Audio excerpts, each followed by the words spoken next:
안녕하세요. 오랜만입니다, 선생님들. 5월 둘째 주입니다. 이번에는 요한복음 13장 12절에서 17절 말씀으로 예수님이 가르쳐 주세요라는 제목으로 우리 함께 말씀 나누겠습니다. 우리 선생님들 아이들이 처음 말을 배울 때 어떻게 배우는지 아세요? 아이들이 처음에는 엄마, 아빠 뭐 이런 간단한 명사부터 말을 시작하죠. 우유, 물, 이불 그렇게 단어만 얘기할 때 어른들은 거기다가 서술어를 채워서 확인해 줍니다. 엄마 우유, 그럼 우유 줘? 우유 마시고 싶어? 엄마 이불 덮어줄까? 이렇게 아이가 잘할 때 명사를 얘기를 하면 어른들이 서술어를 채워서 이렇게 문장을 완성해 주죠. 그래서 아이가 좀 자라서 유치원에 가고 또 학교를 다니기 시작하면 조사라는 거를 이제 적절히 사용할 수 있게 되고 또 주어와 목적어를 구분하고 그리고 서술어를 붙여서 마침내 이제 완전한 문장을 말하게 되죠. 그런데 저희 큰애가 이제 어릴 때 미국에서 자라서 그런지 이 조사 사용하는 걸 굉장히 힘들어 하더라고요. 그래서 말이 달린다 이렇게 해야 되는데 엄마 말과 달린다 뭐 이런 식으로 얘기를 하는 거예요. 어린아이들의 말에 이렇게 명사만 있고 조사와 동사가 제대로 채워지지 않는 것처럼 분명 나이가 차고 그리고 이제 배울 만큼 배웠는데 그래서 역할을 할 때가 되었는데 자기가 감당할 몫을 제대로 하지 못하는 이런 사람들이 간혹 있습니다. 우리가 어릴 때부터 아이들을 가르치는 것도 우리 아이들이 커서 이제 그 나이가 되었을 때는 제 몫을 잘 감당할 수 있도록 가르치는 거잖아요. 근데 자기 역할을 제대로 감당하지 못하고 주어인지 목적어인지 헷갈리는 사람. 그래서 옆에서 계속해서 챙겨줘야 할 사람들이 많다면 어떨까요? 굉장히 피곤하겠죠. 이렇게 서술어의 무게를 감당하지 못하거나 책임지지 못하는 그런 주어만 난무하는 뒤죽박죽이 되는 그런 세상을 삿되다라고 표현한 그런 글을 보았습니다. 삿되다라는 말을 이제 처음 들어보신 분들도 있을 텐데 삿되다라는 말은 보기에 하는 행동이 바르지 못하고 떳떳하지 못하고 나쁘다라는 뜻이라고 합니다. 5월 이제 특히나 우리가 자신의 역할들을 매주 이제 돌아보게 되는 특별한 달인데요. 문득 저도 부모로서 또 자녀로서 직장에서 어떤 직책을 맡은 직원으로서 또 그리스도인으로서 마땅히 따라야 할 서술어들을 우리는 잘 감당하고 있는지 되돌아보게 됩니다. 5월 유아부 주제가 예수님이 하셨어요라는 주제입니다. 예수님이 하신 일 중에 이렇게 가르치는 사역은 정말 중요한 사역 중에 하나였죠. 이번 주는 스승의 주일입니다. 주일학교 교사라는 타이틀을 갖고 있는 우리로서는 참 부담스러운 또 날일 수도 있는데요. 우리가 키우는 아이들이 자신의 삶을 제대로 서술할 수 있도록 그런 사람이 될 수 있도록 어떻게 키워야 할지 또 예수님은 어떻게 그런 제자들을 가르치셨는지 오늘 본문을 통해서 살펴보면 좋겠습니다. 오늘 우리가 읽은 본문은 잘 아시는 것처럼 예수님이 이 땅에서 마지막으로 지내신 6월절을 배경으로 하고 있습니다.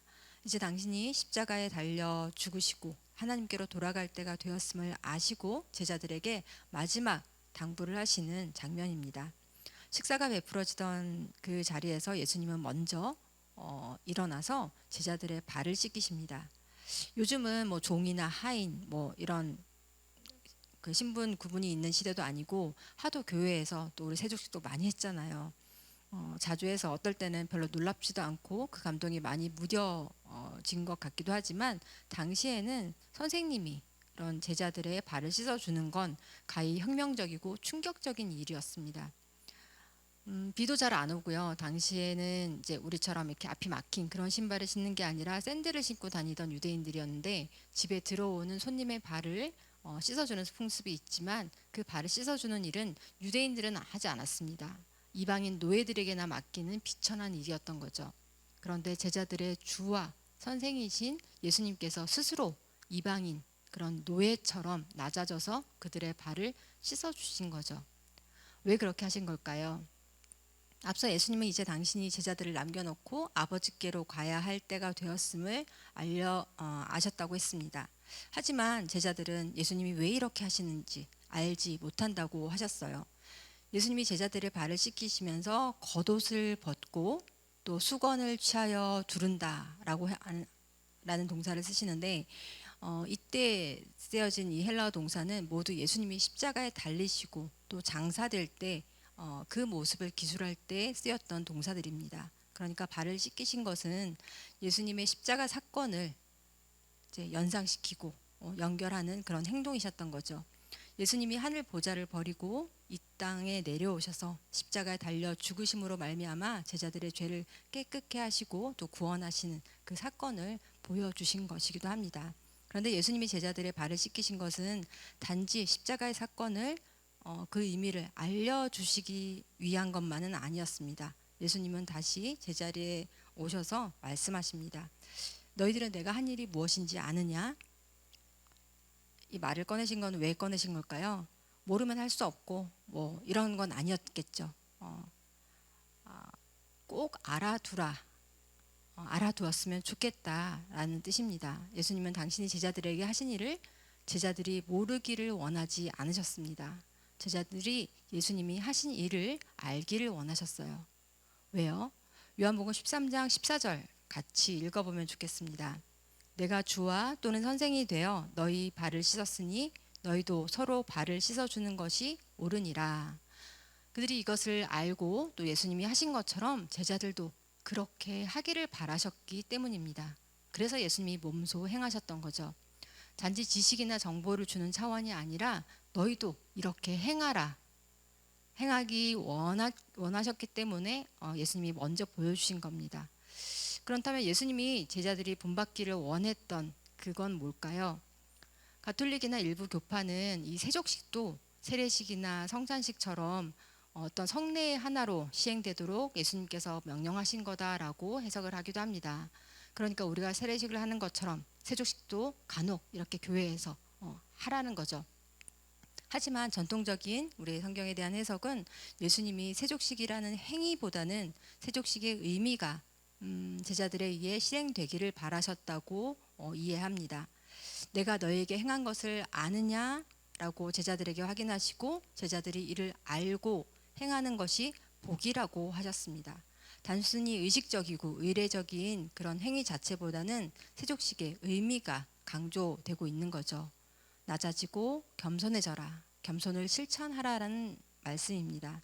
하지만 단지 윤리적인 덕목으로 겸손을 말씀하신 것은 아니에요. 주가 종에게, 선생이 제자에게 베푸는 헌신과 사랑의 실천이 강조된 것입니다. 예수님의 씻어준 발 중에는 누구의 발도 있었나요? 가룟 유다의 발도 있었죠. 사랑스러운 자를 사랑하는 것은 특별히 악하거나 마음이 틀리지 않는 사람이라면, 그렇게 약한 사람이 아니라면 누구나 할 수 있습니다. 하지만 예수님은 당신을 배신할 것을 아시면서도 가룟 유다의 발까지 씻어주셨죠. 그를 끝까지 참아주고 용납하신 거예요. 세상에 있는 사람들을 끝까지 사랑하신 모습입니다. 세족식이 바라보고 있는 그 십자가는 예수님의 사랑이 가장 극적으로 또 구체적으로 보여지는 자리였던 거죠. 그리고 예수님은 제자들도 주와 선생이신 예수님을 본받아 형제들에 대해서 그렇게 참고 기다려주고 품어주도록 요구하시는 거예요. 그런 사랑을 너희가 받았지 않느냐. 너희도 서로 참아주고 서로 용서하라. 서로에 대해 낮아지고 서로를 위해 헌신하라는 명령이십니다. 단순히 세족식이라는 행위를 반복하라는 것이 아니라 이런 의미를 제대로 알고 행하는 것이 중요하다는 거죠. 모르고 안 하는 것을 원치 않으셨습니다. 그래서 알기를 원하셨고 그렇게 살기를 원하셨습니다. 그래서 서로 발을 씻어준다는 것은 주님의 종이요 예수님의 제자가 된 자가 행하고 마땅히 감당해야 할 서술어인 것이죠. 제자는 이라는 주어가 나오면 그 다음 나오는 것은 서로 발을 씻어준다라는 서술어가 나와야 한다는 거예요. 우리가 가르쳐야 하는 것도 예수님의 그런 사랑이라는 거죠. 그래서 예수님은 이 사랑을 강의실에서 말과 혀로만 가르치고 몇 장 몇 절에 있었지? 암송시키고 시험 보고 이렇게 가르치신 것이 아니라 그것을 실제 몸으로 몸소 우리에게 보여주셨던 거예요. 이렇게 예수님은 말씀하시고 말씀하신 대로 본을 보여주셨습니다. 가장 좋은 선생님이죠. 그리고 제자로 부르신 우리 모두도 그렇게 하기를 원하십니다. 그런데 우리는 말로 가르치는 것도 힘들지만 말한 대로 행하기는 더더욱 힘들죠. 커뮤니케이션에 관한 이론 중에 메라비언의 법칙이라는 거 혹시 들어보셨나요? 정보가 전달되는 것은 우리는 주로 언어로 전달된다고 생각을 하지만 또 그것이 가장 효율적이기도 하지만 이게 언어하고 또 비언어적인 메시지가 있습니다. 이게 언어적인 메시지하고 비언어적인 메시지가 이렇게 상충할 때, 일치하지 않을 때, 이런 모순된 정보가 전달되는 경우에는 언어로 정보가 전달되는 비율이 7%밖에 안 된대요. 70%가 아니라 7%래요. 그리고 목소리 톤이나 속도, 말투 이런 청각을 통해 전달되는 게 38%, 그리고 표정이나 몸짓 등으로 전달되는 시각 정보가 무려 55%라고 합니다. 그러니까 언어적인 정보 말고 비언어적인 정보가 전달하는 메시지가 93%나 된다는 거죠. 가령 똑같이 잘했다라는 말인데 이게 우와 잘했다라고 하는 것과 이제 이게 표정과 언어가 일치할 때는 정말 잘했다는 정보가 전달이 되겠죠. 그런데 잘했다 이럴 때 어떻게 되나요? 정말 잘했다라는 뜻인가요? 하나님을 사랑하고 이웃을 사랑하라고 말은 하지만 목소리에 진심이 담겨져 있지 않고 하나님을 사랑하고 이웃을 사랑하는 행동이 눈에 보여지지 않을 때 그 메시지는 전달되지 않고 유실될 경우가 가능성이 매우 높습니다. 학교 다닐 때 수업 시간에 배운 건 하나도 사실 기억 안 나잖아요. 그런데 그 선생님들의 말투며 또 특이한 버릇, 그런 모습들, 그 선생님의 이미지는 굉장히 오래 남지요. 정말 아이들은 선생님이 가르치는 내용이 아니라 가르치는 사람의 뒷모습을 기억한다고 합니다. 저도 선생님이랑 특별히 친한 선생님은 아니었는데 그렇게 정말 헌신적으로 가르치던 그 선생님들 몇 분이 참 기억에 많이 남거든요.